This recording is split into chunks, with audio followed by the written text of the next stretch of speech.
Hello everyone, welcome back. Today we're going to learn about absolute value and its linear function. So the definition of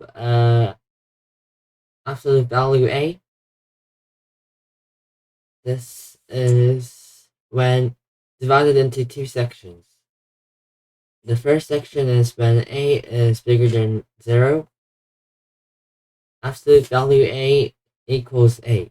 And when A is smaller than 0, absolute value A equals minus A. This was the definition of absolute value A, and we can use this to solve a few more questions. If we input b minus 1 into A, we can have a sentence like this.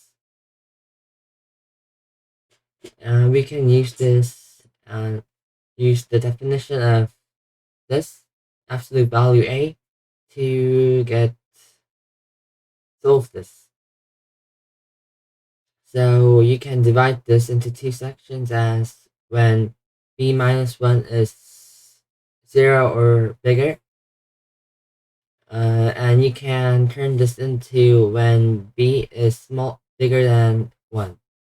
And in this section, b absolute value b minus 1 is bigger equals b minus 1. And when b minus 1 is smaller than 0, b is smaller than 1. And in that section, absolute value b minus 1 is minus b minus 1. So we got to onto this. Let's draw a graph of this.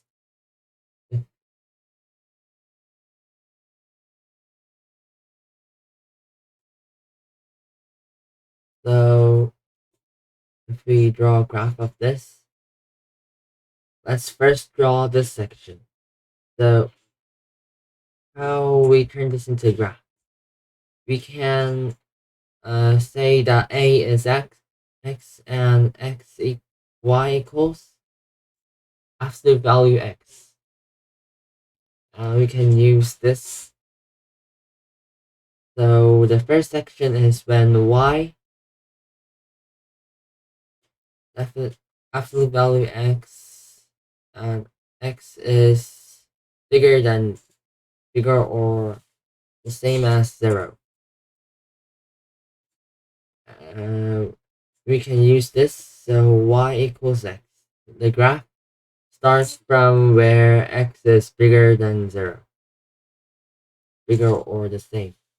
And the other part, when x is smaller than 0, can be drawn using by this graph.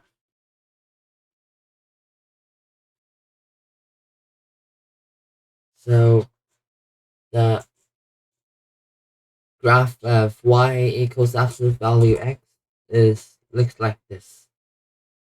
So we can use this to draw a graph of this. So the same. When b minus 1, we can say that b equals x and y equals absolute value b minus 1. So in this case, we can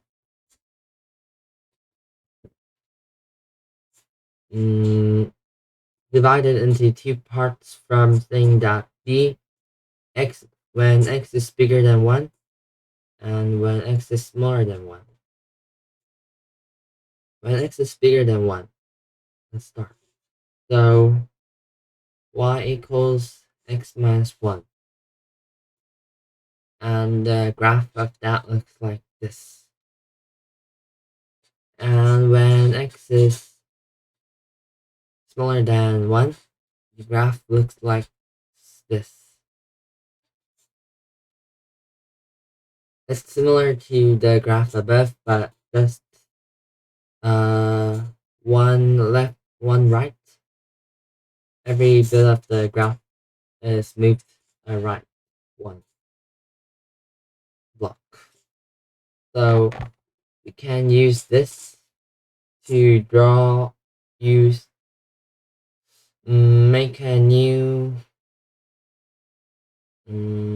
dot. So let's turn this into this. Y equals absolute value x minus 1 plus absolute value x minus 2. You can solve this by dividing this into many sectors. And number 1 can divide this into when x is bigger than 2, bigger or smaller than 2, bigger or the same as 2, because when x is bigger than 2, x absolute value x minus 2 equals x minus 2. So you can use this to get when x is bigger than 2. And also when x is bigger than 2, x minus 1 is also bigger than 0. So x minus 1, absolute value x minus 1 is x minus 1. So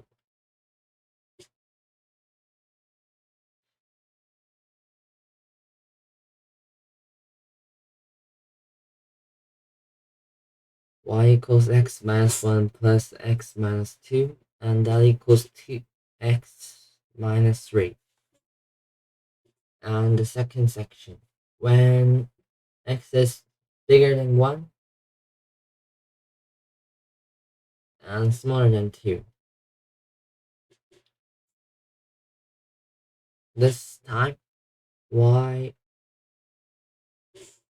when you put this into this, x minus 2 can never be bigger than 0. So absolute value x minus 2 becomes minus x minus plus 2. And if you put this into this, x minus 1 is always bigger than 0. So you can absolute value x minus 1 equals x minus 1. So you can turn the graph in the sentence into x minus 1 minus x plus 2. So this time, y equals 1. And the third section and the last section. So when x is smaller than 1, these both absolute values are smaller than 0, so they are all, you have to make them like these. Minus x plus 1 plus minus x plus 2 equals minus 2x plus 3. And let's turn this into a graph. So first you divide the sections. This time x is, let's say this is 1, minus 1, 1, 2, 3. So x is smaller than 1. This part. Y equals minus 2x plus 3. So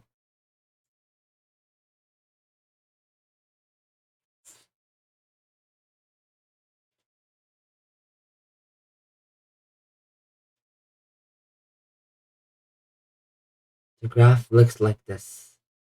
But this is only when x is smaller than 1. So we can only use this here. And when x is bigger than 1 and smaller than 2, x is always 1. So you can use this as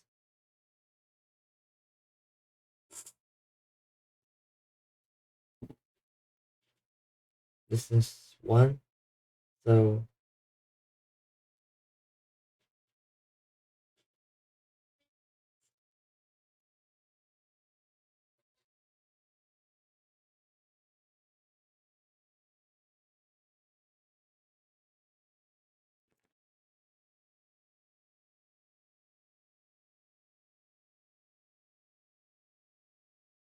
graph looks like this. And let's draw a graph of when this.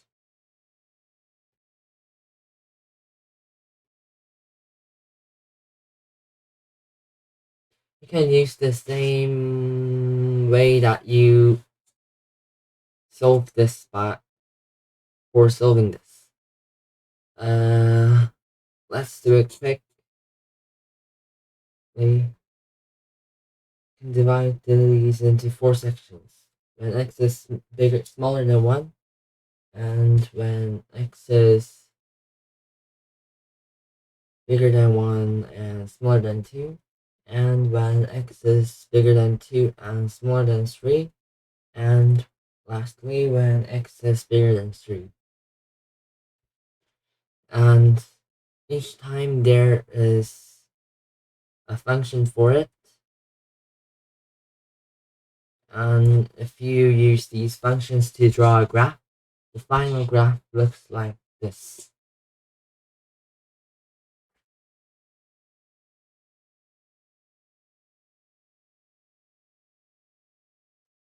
This looks like a little similar to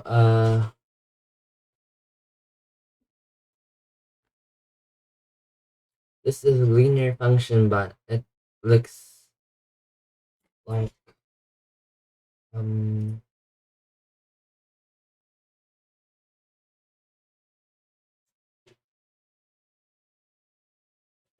this looks like a quadratic function, even if it is a linear function. And there is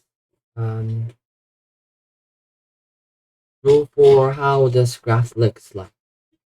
When there is an even number of absolute values in a function, the graph has this bit uh there is a flat point in a graph, and when there is an odd number of these absolute numbers, there is a pointed point of a graph. And you can check that rule out by making more functions, but I won't do that. And thanks for listening to my lecture, and see you next time.